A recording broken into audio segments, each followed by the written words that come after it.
How's it going, everybody? Bryan Alvarez here on Wrestling Observer Live. We are here every day, Monday through Friday, noon Pacific 3 Eastern, Sundays 3 Pacific 6 Eastern, Saturday mornings with Jim Valley, 10 a.m. Pacific 1 Eastern, and Sundays with Andrew Zarian. And today, I think with just me, because Mike's internet is out. Apparently, they've been working on his street for 3 days. And today they decided to turn it off for another hour and a half. So I think it'll be just me. But maybe not. Perhaps not. Maybe I'll open up those phone lines. You can all join me today. We'll see. I do have a lot to talk about. Tonight is AEW Dynamite. And we've got a bunch of things scheduled for the show, including the bizarre Bryan Danielson-Satnam Singh match. This is the go-home Dynamite for Double or Nothing coming up this weekend. I'll be heading to Vegas Friday morning. Looks like Brian Rose here, packing. He's going to be going as well. I know a lot of you are going. And if you're going, hopefully you got tickets to some of the F4W events as well, including the Brian and Vinny live show, which we can talk about a little bit later today. We have stipulations. Vinny and I are going one-on-one in a Bothell beautification match for the YWF World Heavyweight Championship belt. And we have stipulations for all three falls, and a special stipulation for the winner of the title. So I'll tell you about that, plus everything going on over the weekend. SmackDown is this weekend. We got King of the Ring coming up as well. And I got some interesting things to say about King of the Ring that I didn't mention yesterday in my Raw review. Got the full card for Double or Nothing at this point. Perhaps more will be added tonight. And a bunch of other news as well. Brandy Rhodes recovering from surgery. They have moved All In. I don't know if Mike talked about that yesterday, but it's happening. So it'll be All Out, week off, All In. And I think I'm actually going to both. And plenty of other news notes as well. So stick around, and we will kick it off after the break. Observer Live.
No fish can swim this far upshore. Yeah. Shoulders ran like the wind, but he could find no peace.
Back in the show, Bryan Alvarez here, Wrestling Observer Live. No Mike Sempervive unless his internet comes back. But we'll power through here the best we can. Tonight is Dynamite, and we got a lot on the show. Swerve Strickland versus Nick Wayne. We have a three-way number one contender match for the FTW title shot at the pay-per-view. Hook versus Shibata versus Brian Keith. Very excited to see Brian Keith versus Chris Jericho for the FTW title coming up at Double or Nothing. Roderick Strong, Trent Beretta versus Orange Cassidy and Will Ospreay. We have Toni Storm and Mariah May versus Saraya and Harley Cameron. I can't even remember the last time I saw Saraya wrestle. Feels like it's been 6 months. Kyle O'Reilly versus Malachi Black. Bryan Danielson versus Satnam Singh. It's the last full-time year for Bryan Danielson, and one of those dream matches will be with Satnam Singh. We will hear from Bullet Club Gold. We have a Willow Nightingale Mercedes Moné preview. And then we have Takeshita versus Matt Sydal and Jon Moxley in the building. I'm sure this will lead to an angle for the Jon Moxley-Takeshita non-title match at Double or Nothing, which I still cannot figure out what is going on here. I realize that some of you will say, well, they've already announced Moxley's next opponent for the IWGP title. You can't have a title match prior to that. Well, we actually just did, like 3 weeks ago. They'd announced Moxley's IWGP title match for the show in California. And then prior to that, he defended the IWGP heavyweight title on Dynamite. Somehow that was all right. This one is not. I cannot tell you what the difference is, but that's the story. There will be an overrun tonight.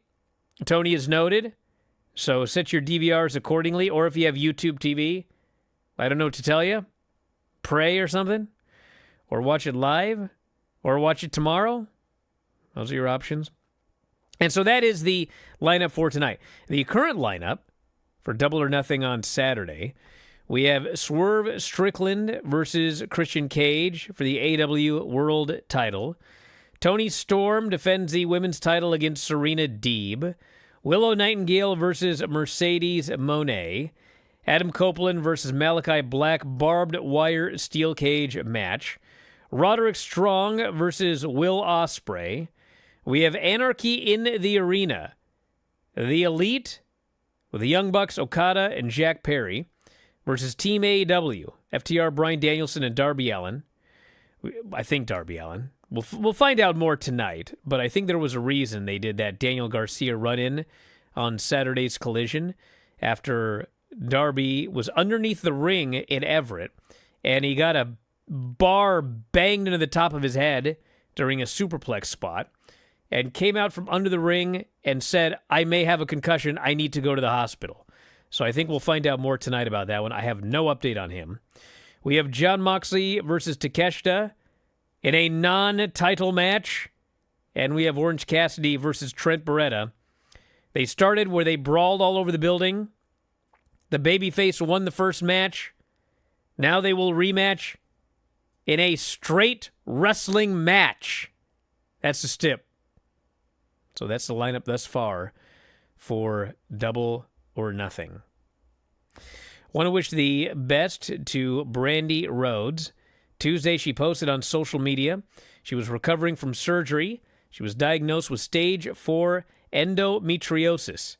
She was inspired by Maurice's recent battle. She said, 3 years of pain, no answers. Maurice's story encouraged me to press on. Many appointments later, we found the answer, stage 4 endometriosis. Successful surgery today. Ladies, listen to your bodies. We don't have to live with pain. Advocate for yourself. Finally on the road to recovery. We have to talk more about women's health. Love you, Cody. I am so blessed with your love. And Cody responded by writing, I just wrote my book. It only has 2 lines. I love Brandy Rhodes, the end. So I heard it was quite the surgery. But she came through it fine. And everything is good.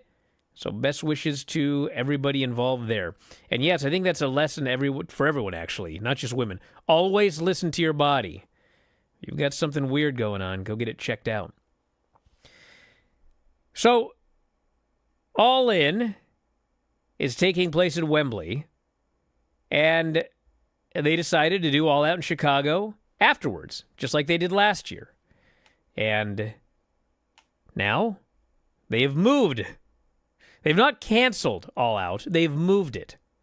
So now the All Out show is going to take place on September 7th. So originally it was 6 days earlier.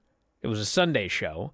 Now it's going to be a Saturday show a week later. It was originally September 1st. Now it's September 7th. So in the story here about, the two shows, they made the big announcement. Well, I mean, they announced this a while ago, but here's a lineup for all of the upcoming AEW pay-per-views. 7 pay-per-views between now and the end of the year. We got Double or Nothing this weekend. Forbidden Door is June 30th. That's in the UBS Arena in New York. August 25th will be All In Wembley in London. And then we've got All Out September 7th in Hoffman Estates. We have got Wrestle Dream once again in Tacoma, Washington on October 12th.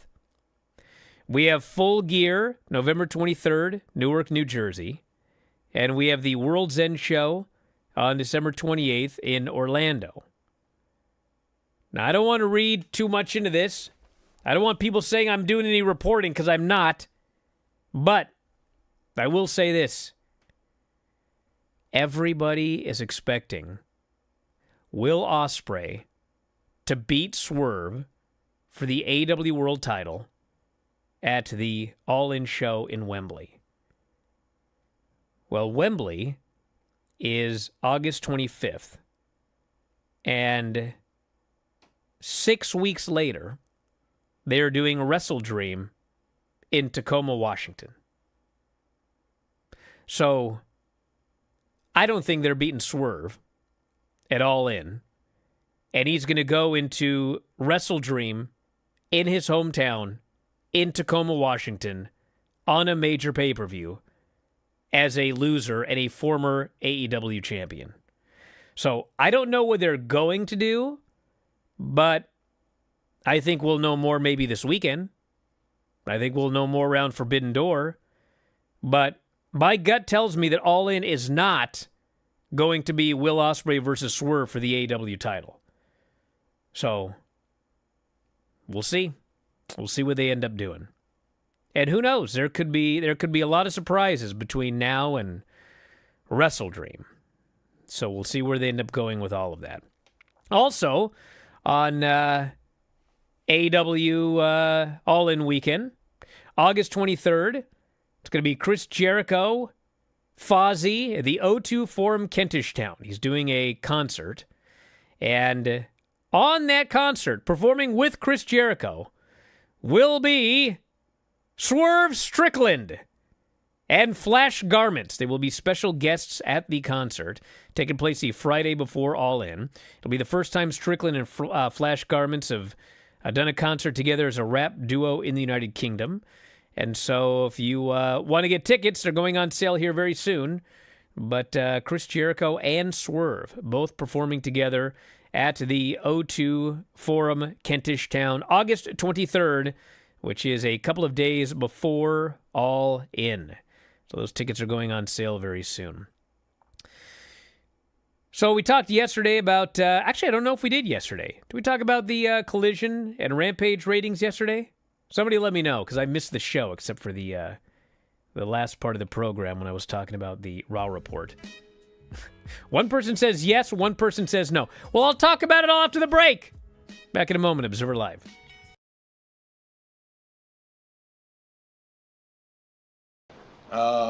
First thing to say, my champion is black.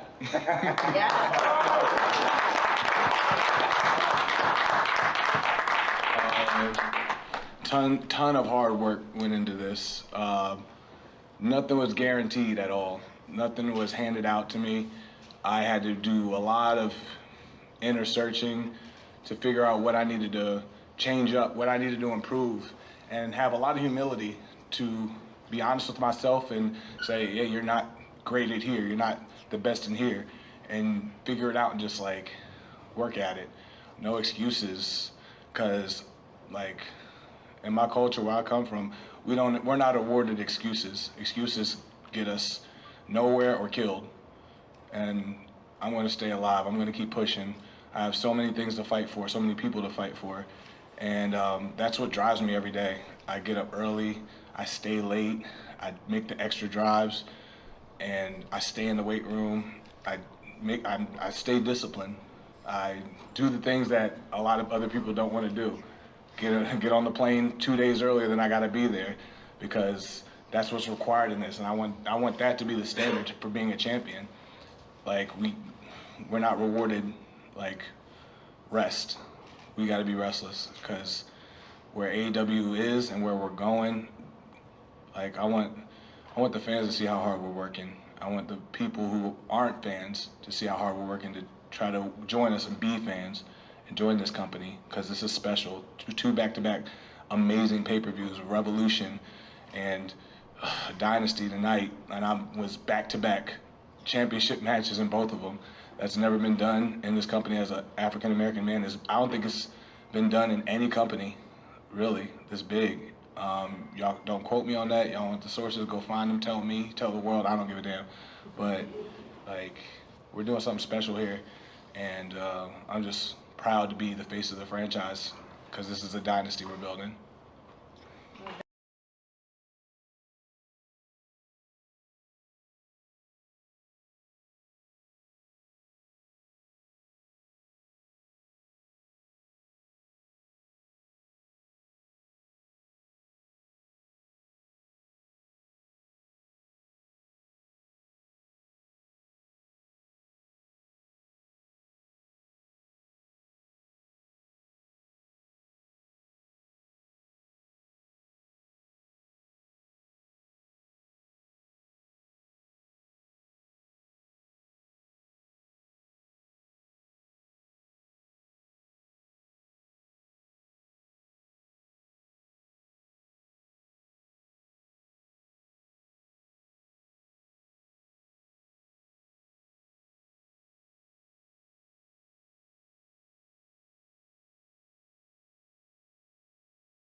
Back in the show, Bryan Alvarez here, Wrestling Observer Live.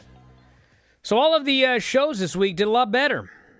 NBA is starting to wind down. I think Raw's got one more show versus the NBA, and then it'll be smooth sailing up until the Olympics.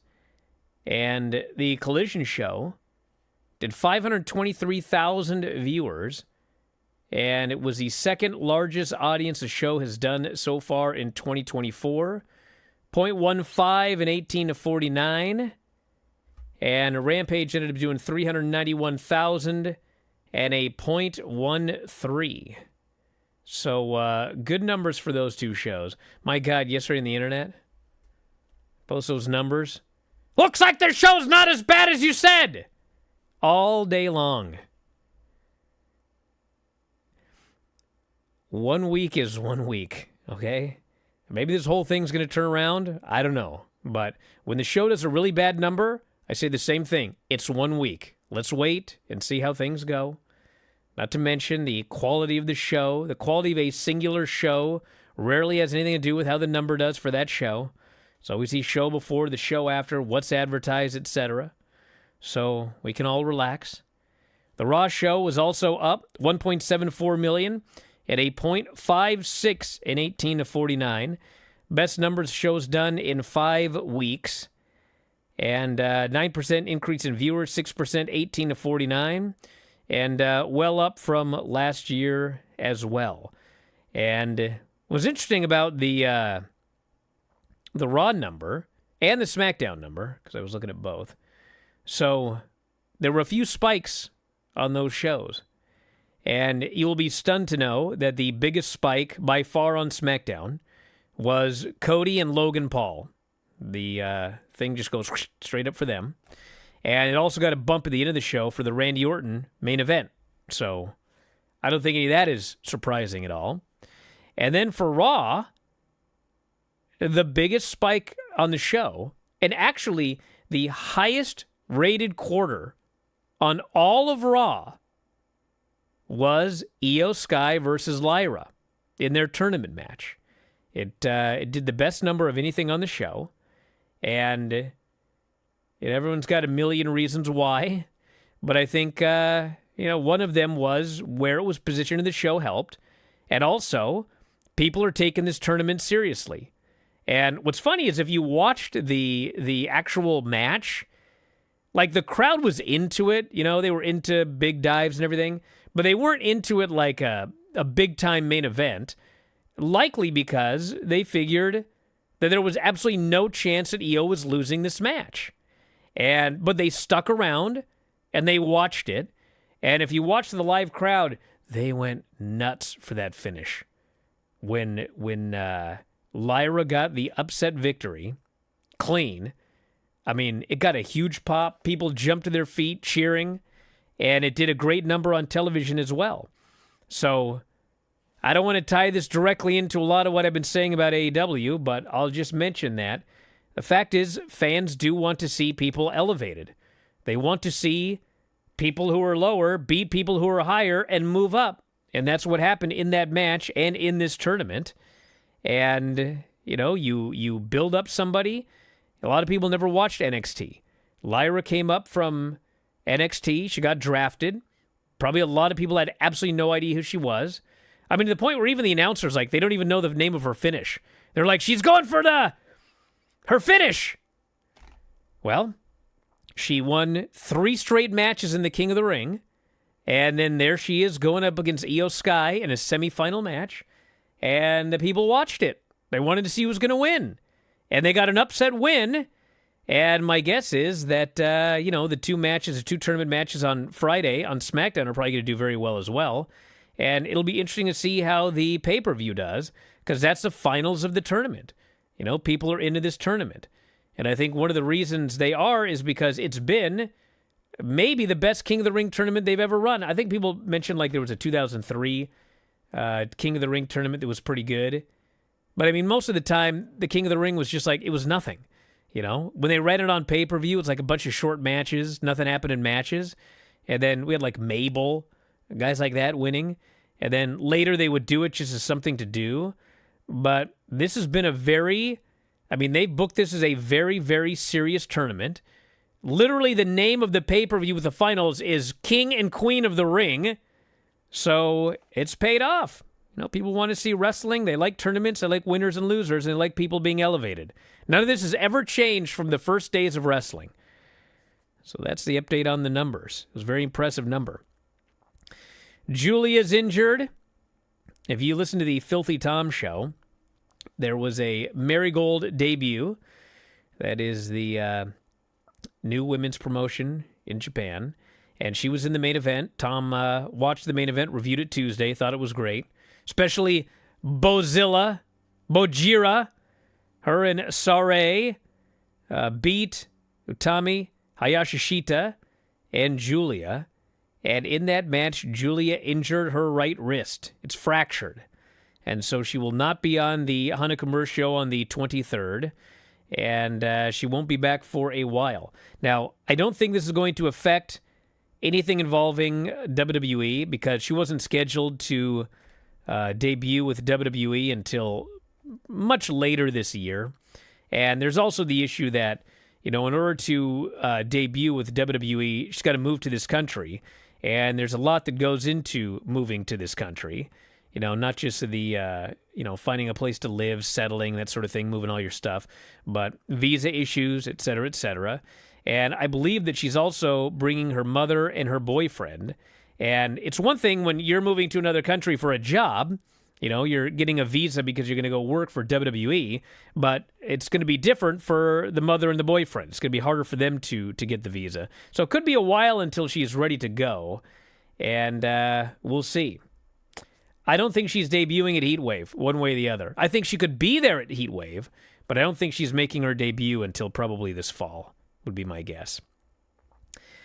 By the way, speaking of big matches, I should mention that this coming Saturday, it is the Bryan and Vinny live show in Vegas. If you're going to Double or Nothing, we got a lot of events coming up this weekend. On Friday, we've got a all-you-can-eat, or as my father calls it, eat-all-you-can steak dinner at Texas de Brazil. You can look at the graphic we've got right here at the bottom of the screen. I should be a weatherman. Right here. Right here's the information. We'll have a steak dinner. It's going to be awesome. Texas de Brazil's the best. All-you-can-eat steak. They got a great salad bar. So if you're thinking, well, I don't like to eat a lot of steak. Man, they got chicken, sausage. They got this enormous salad bar. All-you-can-eat salad bar. Anybody can eat at Texas de Brazil.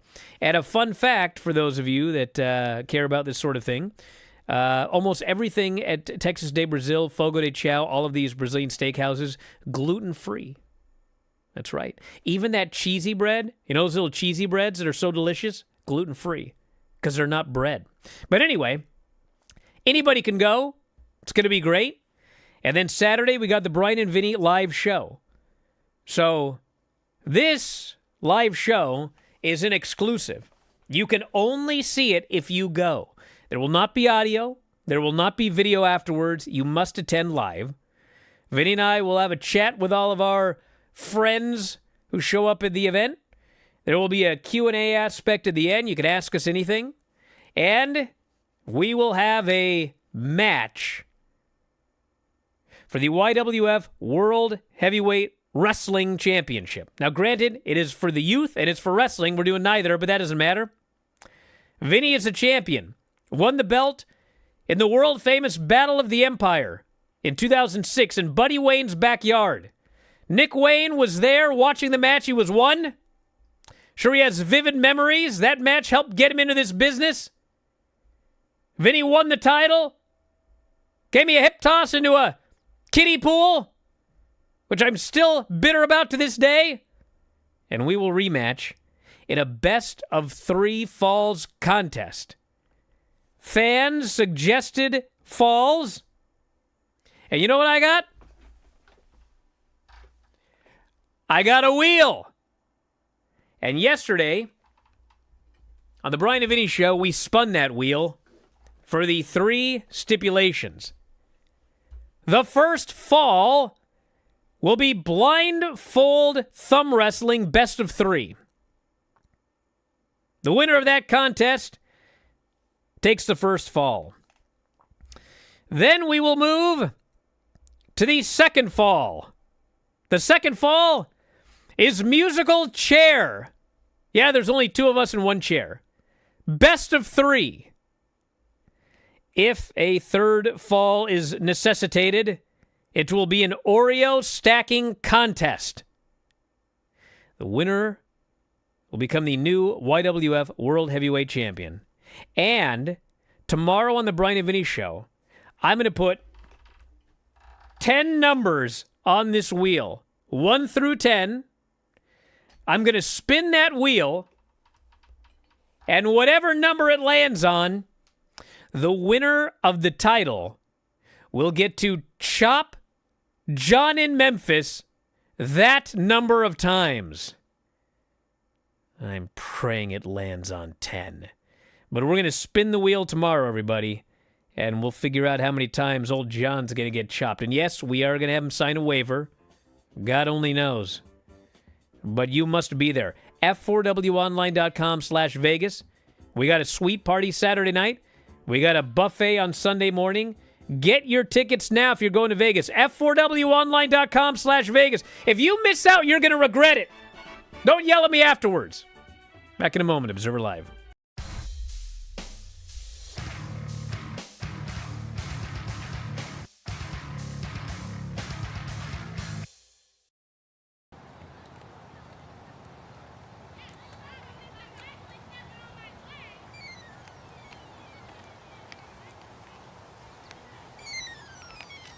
Green Hill? Hello? He's escaped. Do you know which way he was headed? Okay, thank you. Thank you very much. Shoulders.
He's been here.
It's Vinny's straitjacket. We're getting close.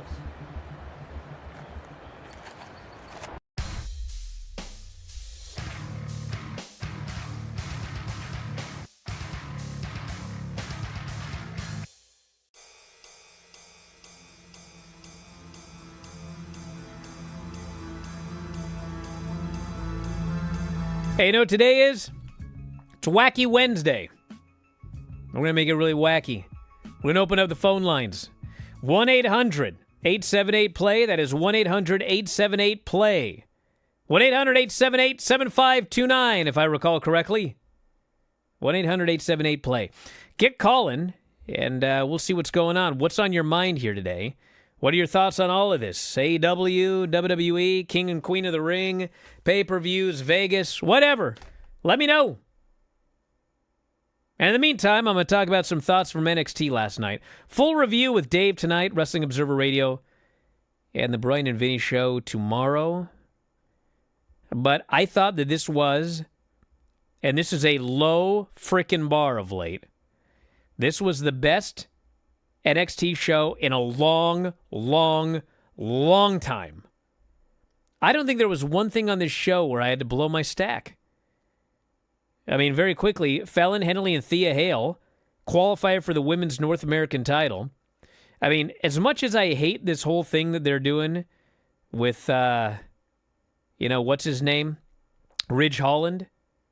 I mean, I don't know what's going on, but, I mean, they are continuing it, and it is an episodic storyline. By the way, speaking of, you know they opened NXT with? A 4-minute recap of last week's show. 4 minutes.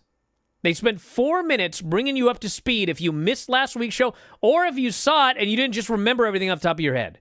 They recapped everything. They had recaps up and down this show to tell you, here's what's going on. So Fallon Henley and Thea Hale had a match. Fallon won. There was distraction by Ridge Holland, who he tried to grab the chair that Fallon had taken, and this distracted Thea. So it was all Ridge's fault is the point. So this is playing into the storyline of Ridge wants to prove himself, but he keeps screwing up. Then we had Jasmine Nix attacking Thea, and they made it very clear she's getting revenge for JC Jane. That set up stuff for later on. They announced that Ivar was sidelined indefinitely with an injury. He was replaced by Joe Coffey, even though it was Gallus that attacked him. And the storyline explanation is that the other two guys were so furious about what Gallus had done that they demanded Joe Coffey be added to the match. We had Axiom and Nathan Frazier versus Stax and Luca Crucifino for the NXT Tag Team titles. And the match was good. There was interference from Damon Kemp, Miles Bourne, and Charlie Dempsey because they're feuding with Tony. They attack Tony. Distraction for Stax. Frazier pins him. And then we had the family in NQCC, which does not roll off the tongue, brawling backstage. We had a segment where Mr. Stone is looking for somebody to manage. Lexus King shows up, talks trash.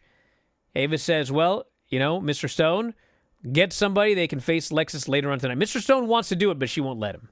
Which is actually too bad because he's a pretty good worker. We had the three-way, Joe Coffey, Josh Briggs, and Wes Lee. Winner gets Obafemi for the North American title. Poor Josh Briggs. They do the match, and they do a double finish where Wesley comes off the top. Joe Coffey headbutts him out of midair, but they both collapse, fall on top of Briggs. They both pin him. It is a three-way at the pay-per-view. Couldn't even do a four-way with poor Briggs. It's a three-way.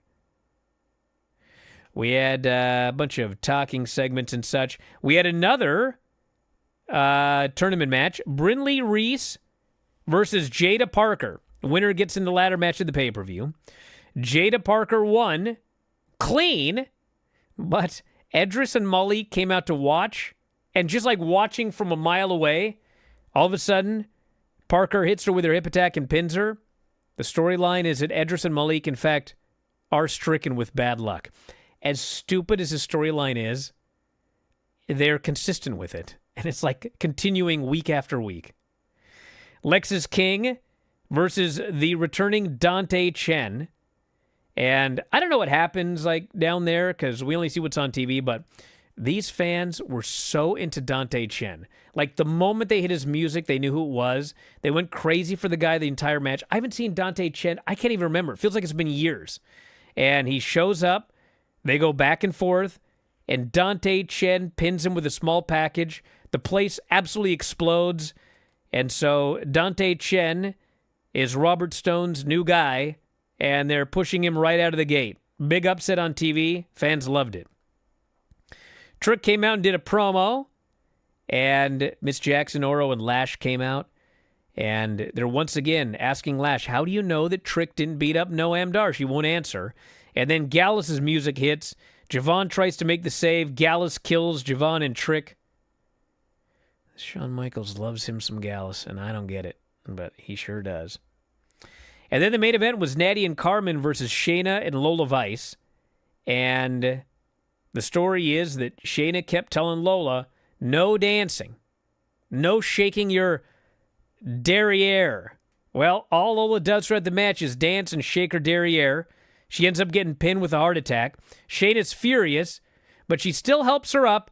And as she helps her up, Lola high kicks her and starts shaking her derriere again. Giant brawl breaks out. Everybody comes down to break it up.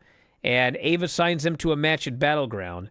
But then Shayna grabs the mic and announces, no, NXT Underground. So they will be fighting in an underground match at Battleground. And yeah, I mean, best NXT show in I don't even know how long. This was a good show. And Battleground is June 9th, if I recall correctly. And the lineup for that show has Obafemi versus Joe Coffey and Wes Lee for the North American title. Roxanne versus somebody. They'll announce that next week. We have got Sol Ruka, Lash Legend, Jada Parker, Fallon Henley, and two others in a ladder match for the first ever NXT Women's North American Champion, which at this point I presume is Fallon. I guess it could be Lash. NXT Underground, Shayna, and Lola Vice. So that is the lineup for the show. And we're going to go to the phones. Mark in Newark, you're on the air. What's going on? Hey, everything's going well. Hope everything's going well with you. I just have one question. With WWE going back to Japan, it's July. The dates pretty much line up exactly with what Mara Gold is planning to do this July as well. Do you expect to see damage control with the obvious exception of Asuka on those shows? I want to thank you very much for the call. Yes, I think there's a very good chance. The thing is, if WWE, so they had, they sent flowers and messages and et cetera, and there's obviously a WWE Marigold. There's a I don't even know the word. I don't know if I want to say working agreement. They're friendly, and Marigold does want some people, Kyrie and some others, and I do expect WWE here and there to send some people over. And maybe have some people from Marigold come to NXT and work some shows there. But the key is, it's WWE. They don't need to go to Japan to send anybody over there. I mean, the timing does work out, and I would expect maybe some people to work a Marigold show. But, I mean, they can send people, they could have sent people to the debut show if they wanted to. I mean, but I do expect something potentially to happen there. But I don't think, my point is, I don't think it needs to be, because they are going to Japan that week. I mean, if there were a Marigold show next week and they didn't need Kyrie on the show, they could send her next week. So, yeah, I do expect something. And I think going forward here and there, you will see some WWE stars working Marigold shows and vice versa. If you want to call us, 1-800-878-PLAY, 1-800-878-7529. You can also text me if you want, 425-780-7566. That is 425-780-7566. I will do text messages as well. But give us a call if you want to be on the air. This person here says, end this decade-plus reign and finish the story, Brian. Hey, if I win that YWF title, the story ain't going to be finished. It's just going to be starting. If Vinny wins, the story may be finished because I just may quit. Let's go to Pub in Phoenix. You're on the air. What's going on? Hey there. I just finished the Adventures in Carneyland show on CW, and I realized I'm not hearing anybody anywhere talk about NWA on CW or this show, and I was just curious if there's been any reaction to it. It's very peek behind the curtain, very much breaking kayfabe, and just interested. Okay, well, listen. Hey, your thoughts on it. This is the first I've heard of anybody talking about Adventures in Carneyland. So why don't you give us the report of Adventures in Carneyland? Okay, well, it's interesting because you get to see how they put the matches together, the decisions in hey, Camille's leaving, and how are we going to have her kind of pay it forward on the way out. I'm not sure how much of that is hyped up for the sake of the cameras. I'm not sure how much of it is, there was actual tension about that decision. And then there's just a bunch of weirdly, randomly inserted Smashing Pumpkins stuff and Billy Corgan getting married stuff. But wait, hold on. There's random Smashing Pumpkin stuff. All of a sudden they'll be talking about the finish to a main event and then they'll cut to a concert. Yes, exactly. Or wedding planning for Billy and his bride. So, this show had not even been on my radar. I have a friend who's newly into wrestling and wrestling documentaries who said, "Hey, have you checked this out yet?" And I didn't even know that NWA was on CW already. I'd heard about that in the deal in the making, but apparently Corgan financed this whole show. The CW I'm sure he did. Yeah, they didn't pay him for it. He paid, and they're putting it on for kind of yes, to hype up NWA on CW. So is it a weekly 30-minute show or what is it? Yeah, it's 8 20-ish minute episodes, and they just dumped them all on, and you can binge them, and it was really easy for me to get through it in a day and a half. Is it worthwhile?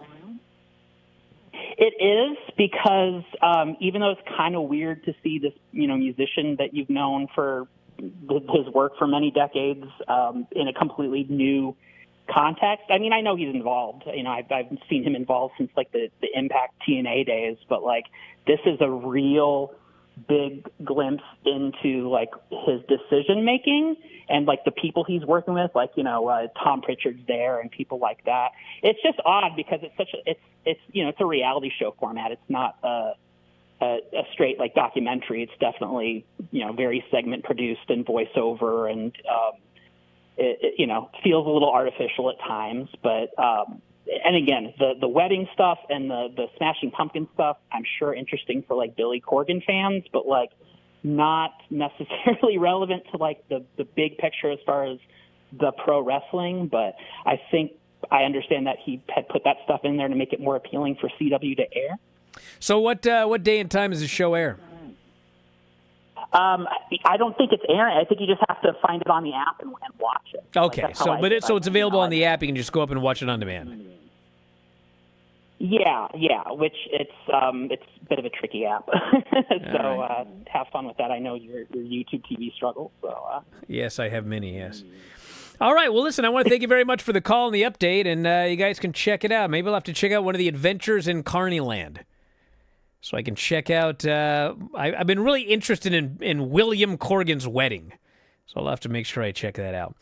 This person here on the text message line says, "Call me." I'm not going to do that. It's text message line, brother. Let's see what we have here. Brian, say the F word. Not going to say that either. You guys are worried about the calls? The text messages are much worse today. Would AEW be better at this point if Tony Khan was not the booker and just provided the financial backing for the company? Well, listen. There are issues with the booking, but I don't think there are issues where the guy needs to be replaced at this point. I think what would help is if he had some assistance. I don't think that he needs to be booking Dynamite, Collision, Rampage, and Ring of Honor. And I think that he should have several people assisting him. I wouldn't even be averse to the idea of getting a Bryan Danielson and saying, hey, you got Rampage. Try to turn this show around. Here's what you can do, et cetera, et cetera. But, yeah, I think that he can continue on. And we're going to a break because I ran over the time. Back in a moment, Observer Live.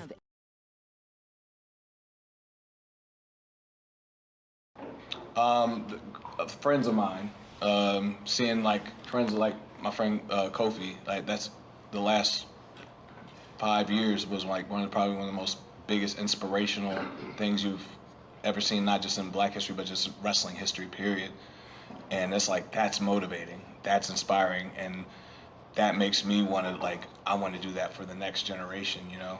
And, like, I don't want to just do it once, I want to do it multiple times, you know? And the fact that I was able to somewhat try to recreate a feeling like that in just a small amount of time, not like 20 years later, not, 15, 30, 40 years later, but like that close in time, that's progress in my opinion, in my mind, it's not just me, it's a team. Like Nana's a part of that. Like my people, my family, all these people right here, none of this happens without any of these guys together. All this is like pushing me, like pulling something out of me that I didn't know I had. Like Tony believing in me, putting me in the opportunity. He didn't give me anything. He gave me an opportunity to make something out of it. And it was up to me to do the work. And that should go for anybody, not just any black person, any person, period. Right. You're never given, like some people, I hate the feeling of like hearing on social media, I'm like, oh, they weren't given a chance. I'm like, no, they were given chances. What did they do with those chances? You're given chances, whether they big or small, but you gotta make something out of that shit. I was given small opportunities, company after company after company, time and promotion, and like, it didn't matter. I found a way to make something out of it, and I pushed forward, and I made it uniquely me. It was Swerve doing it. It wasn't another wrestler doing it. It was Swerve doing it. Like, that's the only way to progress in this game. And like, if you listen to my podcast, my man Montez is right over here. We say this shit every freaking episode. We just had Adam Copeland on today saying the same shit we do every episode, every week. Every like, we put out that content because it's not just content of us talking. These are tools. We want to give tools to the people of the next generation go out and listen to that, because it's not just us saying it. It's people that have been there and done it that are saying the same shit that I'm saying. Maybe if it's not coming from my mouth, maybe it's coming from our guest's mouth.